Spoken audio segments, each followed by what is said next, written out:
Assalamualaikum warahmatullahi wabarakatuh. Okey, kita teruskan lagi pada dal. اختلف فقهاء العصر الأول في مدى حق الزوج في فسخ النكاح إذا وجد في زوجته برصا أو جنونا أو عتها أو رتقا أو قرنا. Ini satu lagi contoh mana Tuan Syekh kita mengatakan ulama fuqaha pada kurun yang pertama zaman sahabat mereka khilaf pada hak suami memfasahkan nikah jika didapati pada isterinya terdapat baras, sakit, sopak, atau jununan ataupun gila, ataupun atahan ataupun atah ni seumpama gila lah ya, auratqan ataupun kemaluan faras isteri itu tersumbat dengan daging, atau qarnan faras isteri tersumbat dengan tulang. Ini istilah dia panggil ratqa dengan qarna. Jadi boleh tak lepas kahwin tu nampak isterinya ada penyakit ni. Fadhahaba ba'dhum ila al-qawli bil fasxi bi jami'i hadhihi al-uyub. Satu di kalangan sahabat ada kata boleh fasah dengan semua aib-aib ni atau mana-mana daripada aib ni. Wa dhahaba al-akharuna ila 'adam al-jawaz al-fasxi iktifa'an bima liz-zawj min haqq al-talaq. Pendapat kedua kata tak boleh fasah sebab dah cukup. Suami itu dah ada hak untuk talak. Jadi tidak berhajatlah pada fasah. Boleh talak je. Jadi kalau ikutnya kenapa masalah ni timbul? Kerana apa beza talak dengan fasah ni? Talak ini dikira menghilangkan bilangan talak yang ada. Dan jika ulama yang mengatakan tak boleh fasah, sebab apa? Sebab suami boleh talak, maka bilangan talak di sisi suami jadi kurang lah bila dia mentalakkan isterinya dengan sebab ini. Berlainan dengan fasah. Fasah dia tidak mengurangkan bilangan talak. Tidak mengurangkan bilangan talak. Kalau pendapat yang pertama mengatakan suami boleh fasah, maka bilangan talak kalaulah nanti suami tadi berkahwin balik. Berkahwin balik. Tak boleh rujuk. Berkahwin balik dengan isterinya tadi, maka bilangan talak tidak kurang, masih tinggal 3. Okey. Dan satu lagi bezanya fasakh ini talaknya bain. Talaknya bain, dia tak boleh rujuk balik, dia kena kahwin semula, kahwin baru. Adapun talak ini dikira sebagai talak bentuk raj'i, dia boleh rujuk balik.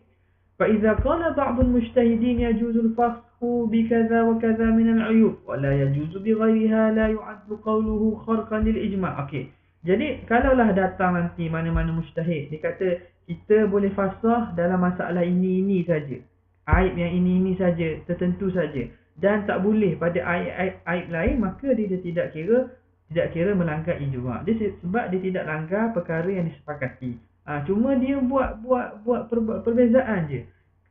Aib yang tertentu, kecacatan tertentu ni boleh fasah, kecacatan tertentu tak boleh fasah, kena tolak. Jadi itu tidak dikira melanggar ijma'. Jadi apakah qaul yang rajih di sini? Dia kata al-qaulu tsalits wa rajih lah. Jadi syekh kita mentarjihkan, menguatkan pendapat ketiga. Kerana melihat kepada hakikat ijma'.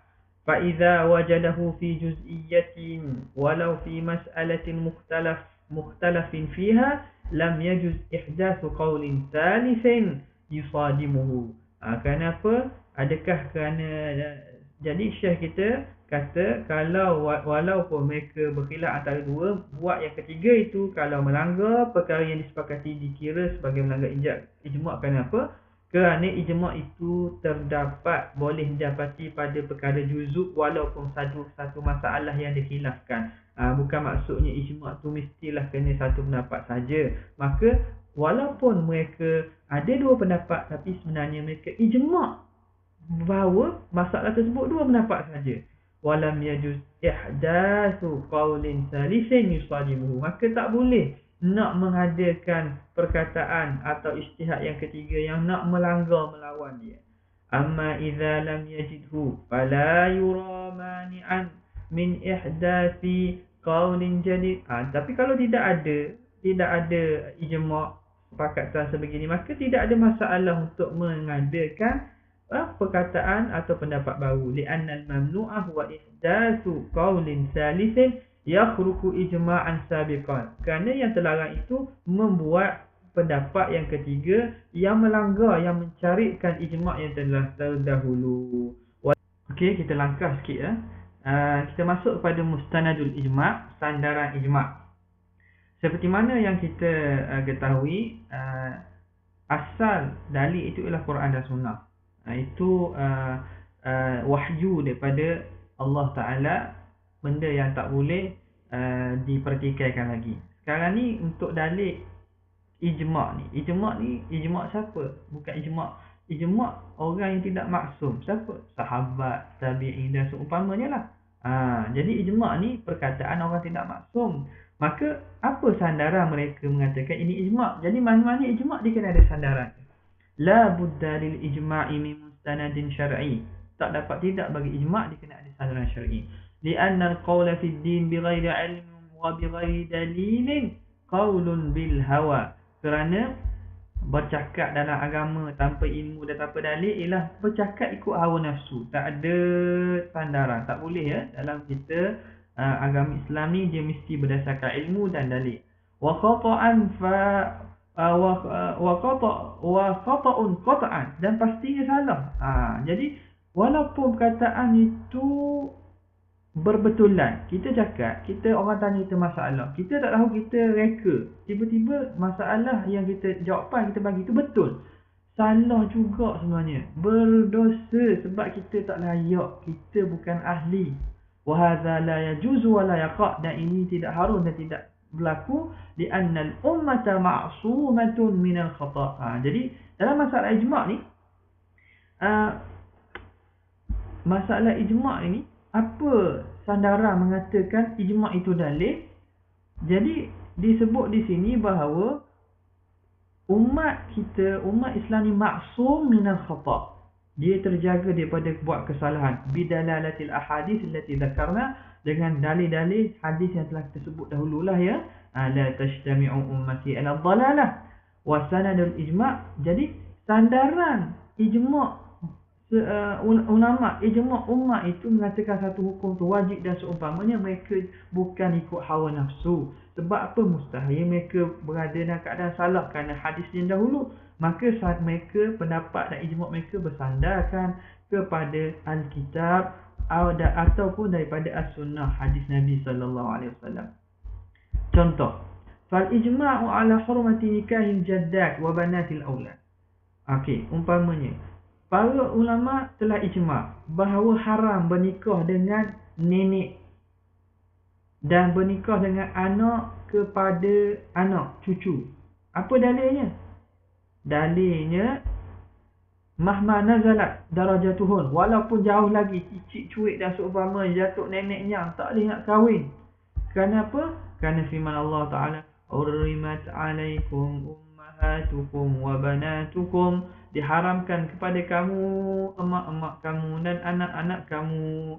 Idzil ijma' mun'aqidun, ijma' berlaku ala annal murad bil ummahat. Maksud ummahat di sini ialah al-usulu minan nisa, asal jaluran daripada wanita.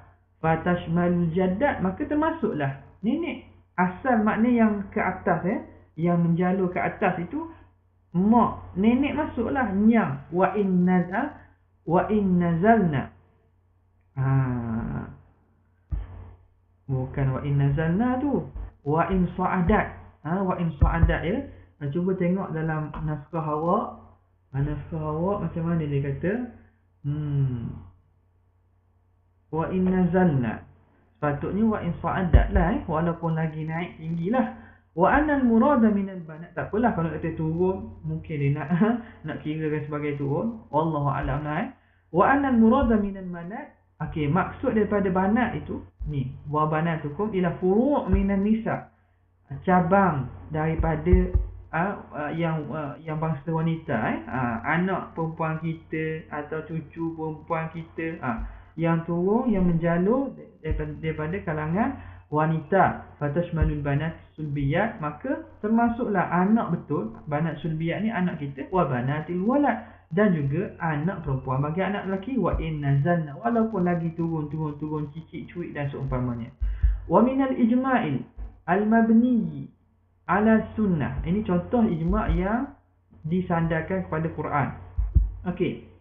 Jadi dalam Quran ni tak sebut pun hukum nenek. Tak sebut pun hukum cucu. Hukum ini datang daripada ijma'. Itu nak terangnya begitulah. Cuma ijma' ni ambil daripada mana bahawa boleh kata haram juga menikah dengan nenek dan juga dengan cucu ni? Ada sandaran dia. Sandaran pada ayat Quran ni lah. Pemahaman daripada ayat ni. Okey. Wa minal ijma'il mabniyyi 'ala sunnah, daripada ijma' yang dibina di atas sunnah, ijma'uhum 'ala i'ta'il jaddati sudusa fil mirath. Ulama ijma' bahawa nenek diberi 1/6 dalam masalah pusaka pewarisan. Li'anna Rasul a'tal jaddata sudusa. Kerana Nabi memberi nenek 1/6. Jadi kenapa perlunya ijma' dah Nabi beri 1/6? Itu persoalan yang kalau kita nak bincangkan lah. Sebenarnya Nabi beri nenek 1/6, betul. Tapi adakah perbuatan Nabi itu boleh diandaikan dengan andaian lain? Dengan maksud perbuatan Nabi itu mungkin boleh diijtihad lagi bila keadaan tertentu macam mana ke? Bila ada ijma' ni, ijma' telah memutuskan bahawa nenek kena bagi 1/6. Maknanya perbuatan Nabi itu tidak ada kompromi lagi, kena ikut begitu. Sebab ijma' mengatakan bahawa nenek akan dapat 1/6. Itu kekuatan ijma' tu datang. Sebab itulah seperti mana saya sebut daripada sebelum ini, dari segi kuatnya dalil, ijma' kuat lah. Sebab kalau hadis dan Quran pun boleh jadi andaian penafsiran yang berbeza. وَقَدْ اخْتَلَفَ الْأُصُولِيُّونَ فِي جَوَازِ انْعِقَادِ الْإِجْمَاعِ عَلَى اجْتِهَادٍ أَوْ قِيَاسٍ. Okey. Jadi ijma' ini disandarkan, sandaran ijma' dua, Quran dan ataupun hadis. Okey, dua lagi. Boleh tak ijma' ini disandarkan di atas ijtihad atau di atas qiyas? Fajawazahul aktsarun. Sebahagian daripada ulama mengatakan harus. Wa mana'ahu ghairuhum, dan sebahagian kata tak boleh. Ka Daud al-Zahiri, seperti Daud al-Zahiri wa Ibnu Jarir al-Tabari. Ini Daud al-Zahiri, pengasas mazhab al-Zahiri, dan juga Ibnu Jarir al-Tabari. Ibnu Jarir al-Tabari juga dia ada mazhab yang tertentu, mazhab khusus, tapi mazhab dia tidak termasyhur dan tidak dikembangkanlah seperti mazhab 4 itu. Jadi mereka ni kata, Ibnu Jarir dan juga al-Zahiri kata tak boleh nak sandarkan ijma' atas semata-mata ijtihad dan juga qiyas. Wa ma dhahaba ilaihi al-aktsaruna huwa ma nami ulai. Tapi jadi Syekh Abdul Karim Zaidan kata pendapat ramai yang mengatakan boleh. Ada juga ijma' kadang bersandarkan pada qiyas atau ijtihad juga semata-mata, boleh. Kita inilah yang dipegang. Wa qad na'qadat ijma'atun fi zamani sahabati wa kana mustanaduhum ijtihadan wa qiyasan. Apa dalil bahawa boleh berlaku ijma' dengan qiyas ni? Apa maksud ijma' dan sandaran ijma' tu qiyas? Contoh, sahabat zaman Nabi, masalah yang tidak ada sandaran, Quran tak ada, hadis tak ada, maka mereka qiyas, mereka ijtihad. Ijtihad mereka ni disepakati oleh semua orang. Maka itu maksudnya ijma' yang bersandarkan kepada qiyas atau ijtihad. Jadi dalil yang mentarjihkan oleh Syekh Abdul Karim Zaidan bahawa boleh ijma' ni bersandarkan pada ijtihad atau qiyas, bahawa berlaku ijma' yang banyak zaman sahabat dan sandaran mereka ijtihad ataupun qiyas. Wa faqad ajma'u ala jam'il Quran. Contoh apa? Mereka ijma' untuk menghimpunkan Quran. Wa kana sanaduhum, apa sanad mereka? Maslahah. Maslahah bukan Quran, bukan. Maslahah ni ialah naw'un minar ra'yi, pendapat. Wahya darbu min durubil ijtihad. Dia itu satu bahagian daripada bahagian ijtihad. Betul. Masalah tu daripada ijtihad, ar-ra'yun dan juga pemikiran. Wa wafaqu Uthman bin Affan fi ihdatsin nida' as-salisi li salatil Jumaah. Dan mereka juga menerima pendapat Uthman untuk mengadakan azan yang ketiga untuk sembahyang Jumaat. Untuk sembahyang Jumaat buat azan yang ketiga. Maksud azan yang ketiga ni termasuk iqamah lah. Sebab biasanya pada zaman Rasulullah, muazzin akan azan dekat mimbar, lepas tu qamah. Tu dua dah tu. Azan tu dikira masuk sini. Yang ketiganya mana? Di azan di pasar. Muslahahnya apa? Mereka sanad mereka maslahah untuk memberitahu pada manusia masuk waktu sembahyang.